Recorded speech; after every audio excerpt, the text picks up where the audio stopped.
War and Revolution, section, Noltes' development. In Noltes' view, however, the horror of the Third Reich took the form of a replica of, and prophylactic measure against, the horrors hailing from Soviet Russia. But the revisionist ideologue who claims to have identified October 1917 as the primordial source of the catastrophe of the 20th century is contradicted by the historian obliged to recognize that the deportation of the Armenians marked the first great act of genocide in the 20th century. This was a deportation that occurred prior to the fateful date, in fact, during the war against which the Bolsheviks rebelled. But this is not the only oscillation or inconsistency in Nolte, on whose development it is worth dwelling. In his early phase, the German historian sought the origins of Nazism and the genocide elsewhere. He underscored the social Darwinist motifs in Hitler and his links with the great stream of counter-revolutionary thought. He highlighted the decisive role played by appeals to struggle against Judeo-Bolshevik conspiracy, by the denunciation of the Jew as a pathogenic agency in society, as a bacillus of dissolution and subversion to be destroyed. Quote, "The explosive political effect of this identification of Jewry with Bolshevism is obvious. Not, of course, that it was Hitler's invention. It was the common property of a whole literature from Henry Ford to Otto Hauser. One might even be tempted to say that Hitler was its invention." End quote. Particularly interesting here is the reference to Ford, whom we shall see supporting the thesis of the racial Jewish as opposed to political origin of the Bolshevik October. In this phase, Nolte explained Hitler not with reference to the USSR and Lenin and Stalin, but to the USA and a magnate of the American automobile industry. The Third Reich was viewed as inspired not by the Asiatic model represented by Bolshevism, but by the ideology that branded Bolshevism and Judaism alike as Asiatic phenomena alien to the West. If analogies with Nazism could be discovered among Germany's enemies, they were to be found in the nationalist movements. In his chauvinist frenzy, an author like Charles Maurras indissolubly equated Nazism and the German people, so that the only possible denazification would be de-Germanization. Such a view, commented the non-revisionist historian, quote, "is the outright expression of the inclination, if not personal, at least factual, toward genocide, which links Maurras with Hitler." End quote. Early Nolte was well aware of the naturalistic and racial character of the Third Reich's despecification of the enemy. Precedents and analogies were to be sought other than in the revolutionary tradition. At this stage of Nolte's development, far from representing a mere riposte to Bolshevism, fascism and Nazism had a prehistory predating October 1917, and which, moreover, did not refer exclusively to the struggle against the democratic and socialist movement. A prominent role was played by growing international tensions, the increasingly evident antagonism between the various capitalist countries. Even before the outbreak of the First World War, movements existed in France at whose core was hero worship and the spell of bloodshed. They declared holy war on the Republic, prayed for Jaurès's death, stated their intention of drowning Parliament in the Seine, smelt the presence of Jewish espionage and treason, and unleashed squads against socialists and anti-militarists. Along with Action Française, the Camelot du Roi, whose name was synonymous with terror, a terror manifestly attuned to preparing for the impending gigantic conflict, especially distinguished themselves. Having cleared the streets of any resistance to the introduction of the 3-year military draft, they boasted as having acted as gendarmes supplémentaires. Early Nolte aptly comments, quote, "Flouters of the law as auxiliary police, a strange union with more than a hint of things to come." End quote.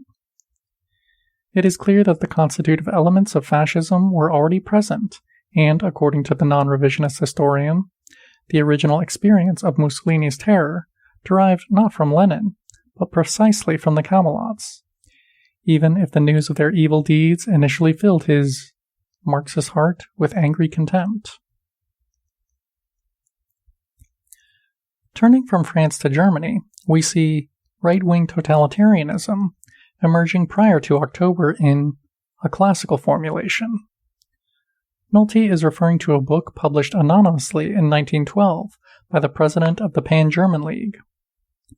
We are once again referred to the climate preceding and heralding the outbreak of the Great War, which was prayed for by Heinrich Claas, the author in question, as a remedy for the current malady and a moment of revival in the people of all its good, healthy, and energetic forces.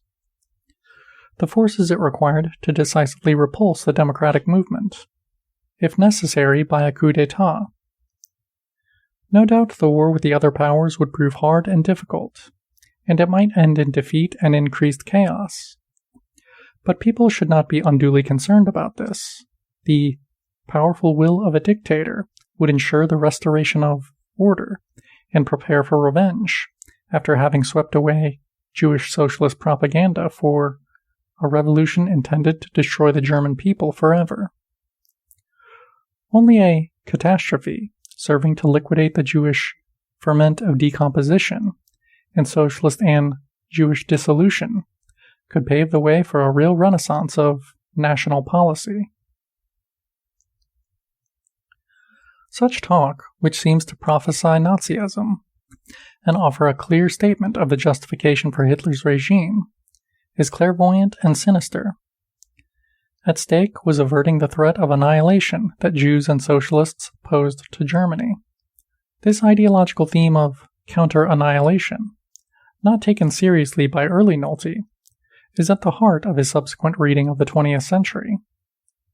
Throughout his development, the German historian has rightly paid particular attention to Nietzsche and, above all, to the appeal, which emerged in the last years of the philosopher's conscious existence, to the annihilation, the destruction, without pity, of anything degenerate. Thus, stressed early Nolte, the working-class movement inspired by Marxism was, quote, confronted with the desperate comradeship in arms of the martial society and the culture proceeding from it with its battle cry of salvation and annihilation. End quote. This pitiless conflict would end in the triumph of the future lords of the earth. A new type of man would emerge, capable, in Nietzsche's words, as reported by Nolte, of, quote, cruelty merely at the sight of much suffering, perishing, and destruction. He would be cruel in hand and deed, and not merely with the eyes of the spirit, and prove capable of experiencing pleasure in suffering. Thus, many decades in advance, Nietzsche provided the political, radical anti-Marxism of fascism with its original spiritual image, an image of which even Hitler never quite showed himself the equal. End quote. In this phase, Nazism was the inheritor of a reactionary radicalism that contained a terrible charge of violence and developed decades before the Bolshevik October. True, Nietzsche might be considered a riposte to Marx. However, for the non-revisionist historian, it made no sense to seek to put the two philosophers on a par. Beginning of long quote. It is true that the bourgeoisie saw itself threatened politically with destruction by the socialist program, but it is equally true that it was a legacy of Marxism if scarcely anywhere did the socialist parties attempt to bring about such destruction. Even in Russia, they did so only hesitantly and in the struggle for their own survival. For Marxists regard the expropriation of the expropriators rather as the radical removal of an already tottering obstacle than an actual battle, and certainly not as physical extermination. It is precisely Nietzsche's thought which proves that the fascist idea of destruction must not be regarded primarily as a homogeneous reaction to the challenge represented by Marx. End of long quote. whereas Nolte links Nazism with the anti-democratic reaction of the 19th century. The idea of physical extermination proves foreign not only to Marx, but also to the Bolsheviks.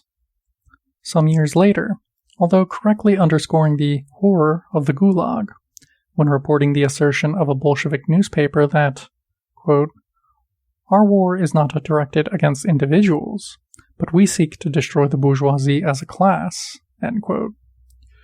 The German historian regarded it as incontrovertible that the destruction of the bourgeoisie as a class does not mean killing every single bourgeois.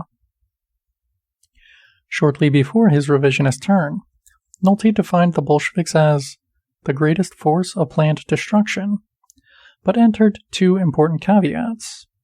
Quote, "The White Terror was at least equal in cruelty to the Red Terror, and in any event, the Bolsheviks' planned destruction was to be regarded as anti-Marxist. It was alien to Marx for reasons bound up with his scientific methodology. In fact, observed Nolte, Marx's definition of classes was never purely sociological. It might be said that in Marx, actual sociological analysis was comparatively irrelevant. Party struggle was not immediately identified with class struggle.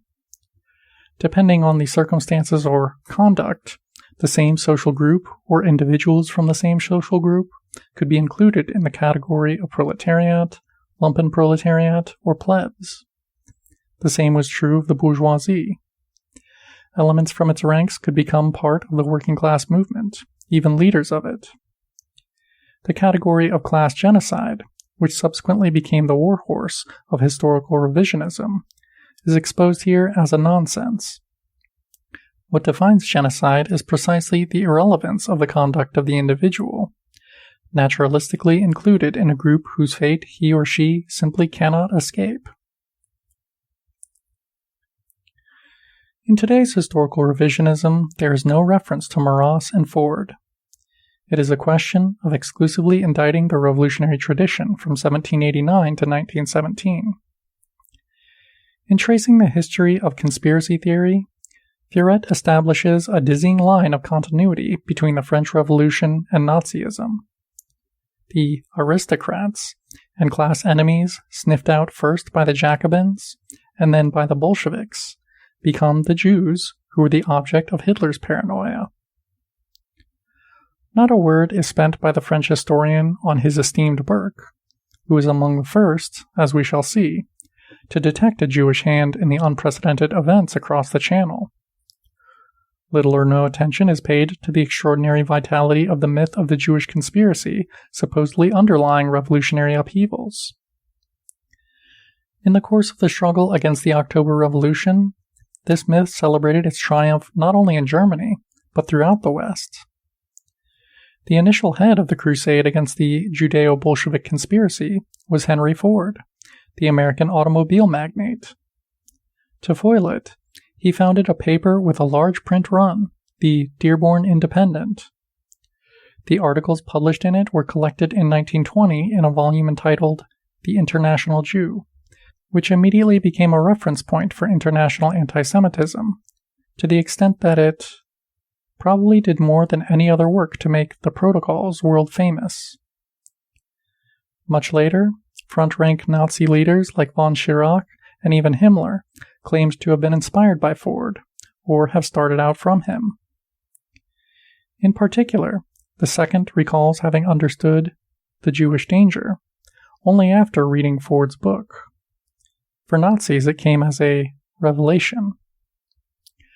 Reading of the Protocols of the Elders of Zion followed, quote, "These two books indicated the road to follow to liberate humanity from the affliction of the greatest enemy of all time, the Jewish International," end quote. According to Himmler, along with the Protocols, Ford's book played a decisive, ausschlaggebend role in the Führer's formation, as well as his own. What is certain is that the International Jew continued to be published with great fanfare in the Third Reich, with prefaces underlining the decisive historical merit of the American industrialist for having shed light on the Jewish question, and disclosing a kind of direct line from Henry Ford to Adolf Hitler.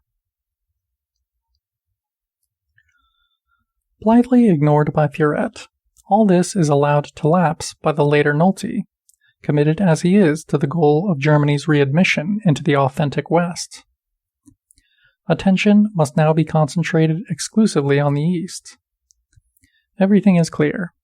The Nazi genocide is to be imputed to Asiatic barbarism, imitated by Hitler with his focus on the October Revolution. Was the idea of annihilation already present in late 19th century culture? In reality, it was tantamount to an idea of counter-annihilation, in reaction to the programs of physical liquidation of the bourgeoisie and exploiting classes already inscribed in black and white in the socialist movement.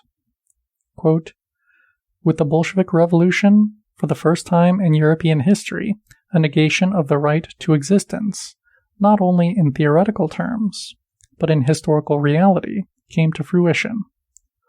All this was precisely postulated by Marxism. End quote.